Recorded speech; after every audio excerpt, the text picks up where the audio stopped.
The graveyard shift. Hey, you made it. Yeah, you, the one scrolling through creepy stories at 3:14 a.m., pretending you're gonna fall asleep to this. You won't. But I'm glad you're here anyway. Because tonight, we're trading haunted castles and ancient tombs for something a little closer to home. A hospital. A modern one. Well, as modern as a 1960s concrete block held together by duct tape and prayers can be. East Orange General. I used to work there, night shift. 7 p.m. to 7 a.m., 4 nights a week. And no, before you ask, I didn't believe in ghosts. Not really. Not until this. Now, before we get started, do me a favor. If you're into stories that crawl under your skin and linger there like a bad fever, hit that like button. Maybe subscribe. Or don't.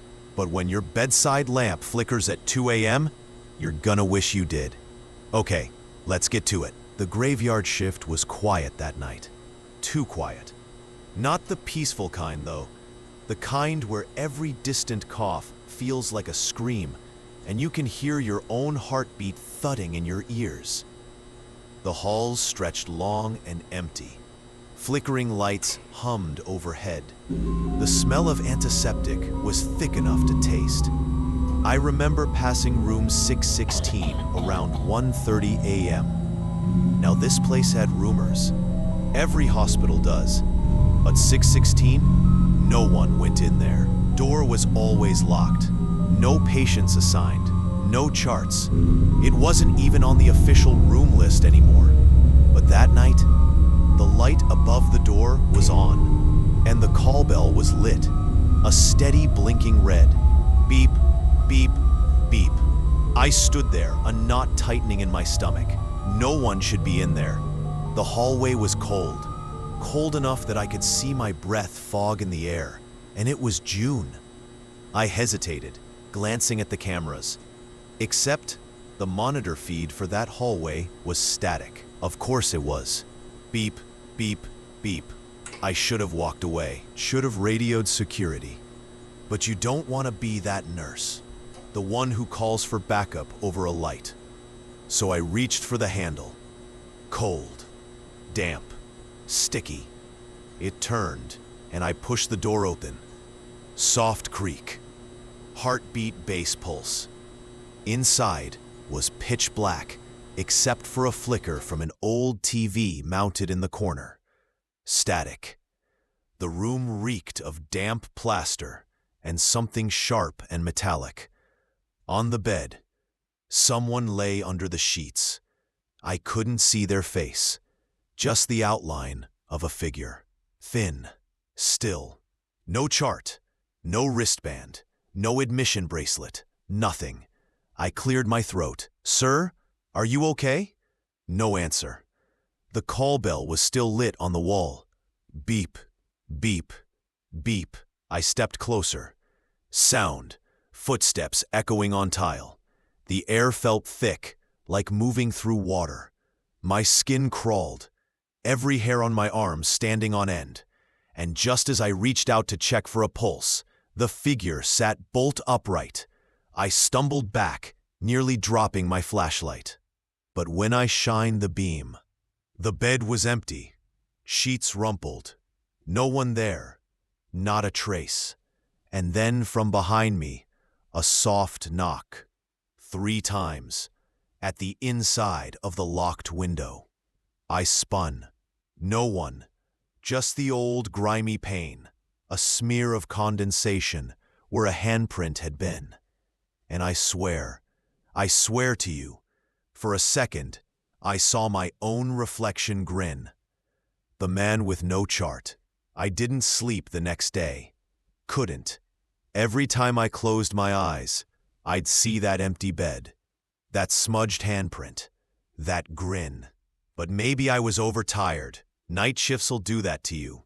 Your brain turns static, your edges blur, and things that shouldn't happen start happening in the corners of your vision. So when I clocked in the next night, I told myself it was stress, a trick of bad lighting and worse coffee. East Orange was its usual mess. A psych patient screaming about shadows. 2 ER overdoses in 5 minutes. One guy tried to set his bed on fire because the sheets smelled like old people. Standard. I did my rounds. Avoided 616. But around 2:07 a.m., my pager buzzed. Room 616, call light active. I froze. The door was supposed to be locked. The room wasn't in use.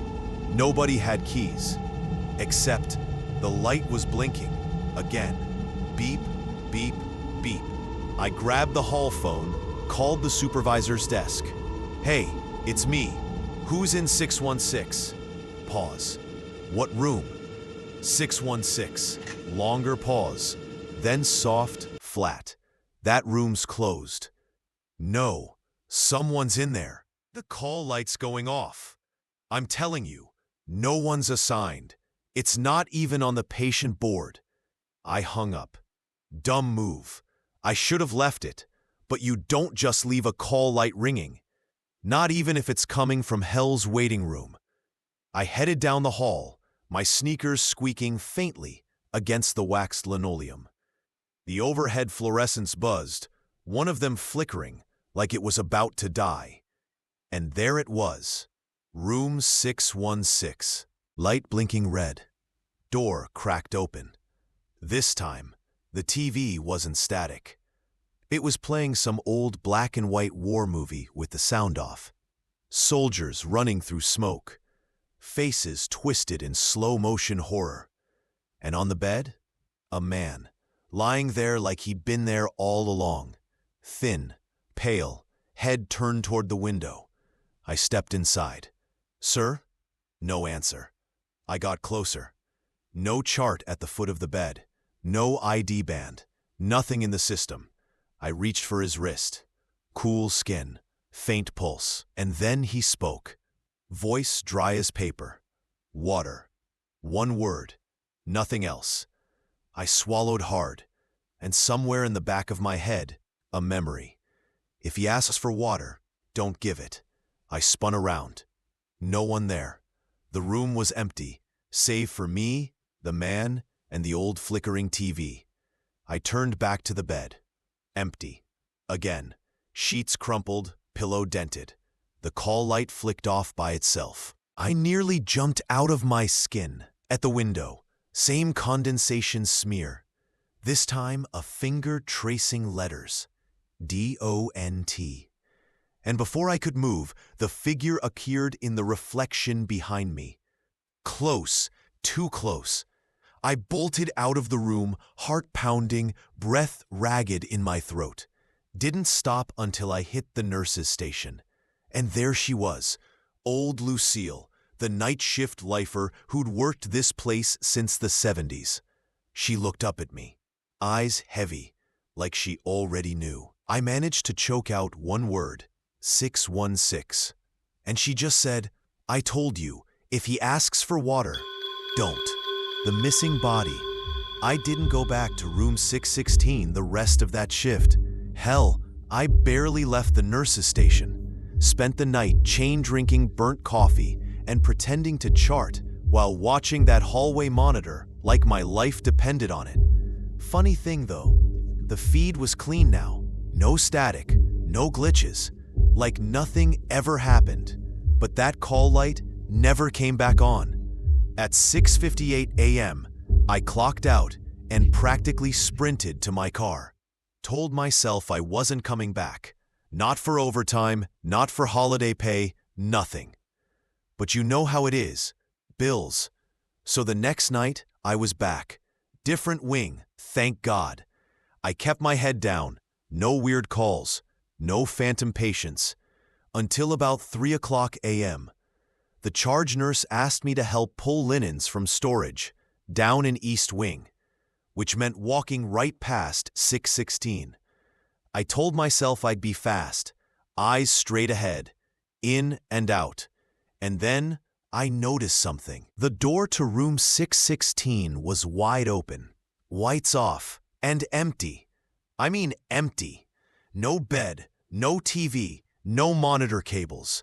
Just a bare room, peeling walls, dust motes swirling in a shaft of moonlight. I stood there for a long minute, long enough for the cold to creep up my neck, for that hum to settle in my teeth. Then I checked the cameras. Nothing. And here's the kicker. The previous night's footage was gone, wiped. I asked security. They shrugged. Must have been a glitch, they said. Right. So I did what any idiot in a horror story would do. I asked Lucille. Found her in the break room, smoking a cigarette she wasn't supposed to have. Room 616, I said. Her eyes darkened. I told you not to go near it, she muttered. I asked her what happened there. She hesitated. Then she leaned in and whispered, like the walls might be listening. 1978. Man came in after a car wreck, brought him up here. Room 616. Started seeing things, talking about people in the walls. Said they were calling him, scratching at night, begging for water. I swallowed. She kept going. Then one night they found him dead, scratch marks on the inside of the window. Whole room covered in condensation, like it was raining in there. No one touched the body. Room's been closed ever since. Sudden distant knock. Faint but sharp. We both froze. Lucille stubbed out her cigarette. I'll tell you one thing, she said. If he ever asks for water, you run. The knock. So yeah, after Lucille's little horror bedtime story, I should have called out sick for the rest of the week. But rent exists. And curiosity? It's a disease worse than anything we kept in isolation. Fast forward 2 nights later. It's another graveyard shift. Storm outside. Rain slamming the windows hard enough it sounded like distant tapping. I'm down near the east wing again. Supposed to be restocking saline bags. I was alone. Or at least I thought I was. Around 3:03 a.m., I heard it. Knock, knock, knock. Not loud, not on the door, from inside the wall. I froze. There it was again. Knock, knock, knock. It was coming from the stretch of hallway right outside room 616, which, I swear to you, had been sealed shut the day before. Except now, the door was cracked open, and a gurney sat outside the room. On it, a body under a sheet. I approached like a total idiot. The sheet was damp, smelled like mold and old antiseptic, and on the wrist, an ID band. I pulled it closer. Faded letters. Could barely make it out. It was him, the same name Lucille whispered. Darren Holt, DOA, 1978. I stepped back, and then the sheet moved. Just the slightest rise and fall, like breath. I held my own breath, and that's when Lucille appeared beside me, like she'd teleported there. Her face pale as wax. She grabbed my wrist so hard it hurt and hissed one thing. If he asks for water, don't you dare. I didn't wait for the rest. I was gone. Didn't care about saline bags. Didn't care about protocol. I ran until my lungs burned and my vision blurred. And behind me, somewhere in the dark, knock, knock, knock. A name from the past. I didn't sleep after that. Not that morning, not the next. Every time I closed my eyes, I saw the sheet move, saw the name, heard those knocks. I tried to tell myself it was stress, sleep deprivation. Nurses hallucinate all the time on night shifts. Ask anyone. But part of me knew this place wasn't right. 2 days later, I couldn't let it go. I needed answers. So I did what every rational person does in a horror movie. Right before they get killed, I went back. Not to room 616, not yet. To the records room. East Orange still kept half their ancient patient logs on paper.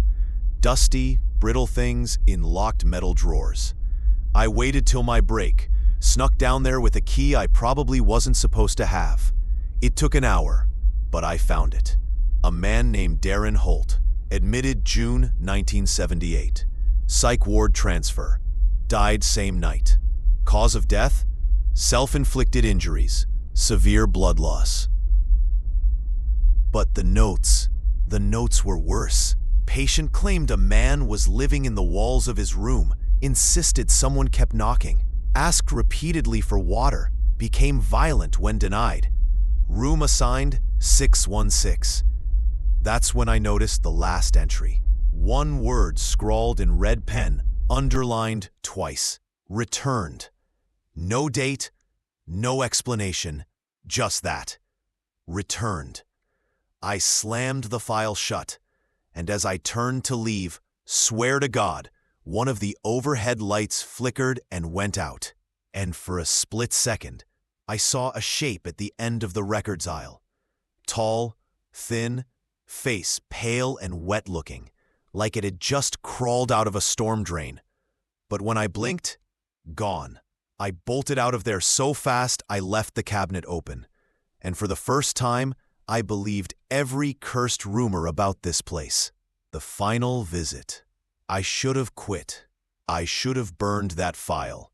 I should have switched jobs, moved states, changed my damn name. But no, because some of us don't know how to leave a nightmare alone. It was my last shift. I'd put in my notice after what happened in the records room. Didn't tell anyone why. Didn't need to. They'd seen the bags under my eyes. Heard me talking to myself in empty hallways. 3:12 a.m. I was making one final round, avoiding East Wing like a coward. But something tugged at me. Not literally, not yet. More like gravity, like something waiting. I passed by 1616, and the light above the door was on.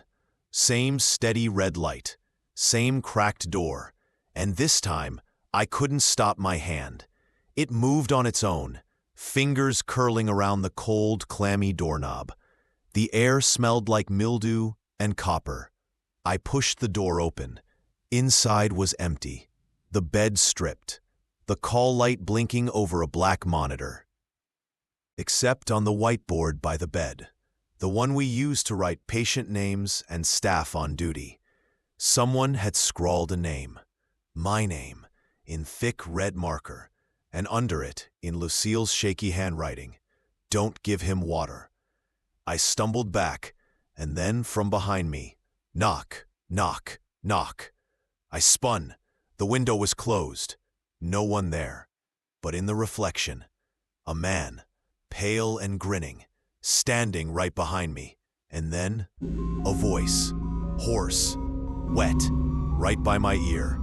"I'm so thirsty." I ran. I don't remember leaving the room. I don't remember clocking out. I just remember darkness and rain and that voice. And I swear, when I finally made it home, there was water running in my sink. A glass set neatly on the counter, full. So yeah, that's the story I'll never talk about sober.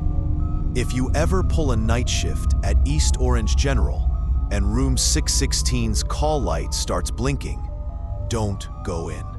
And whatever you do, don't give him water.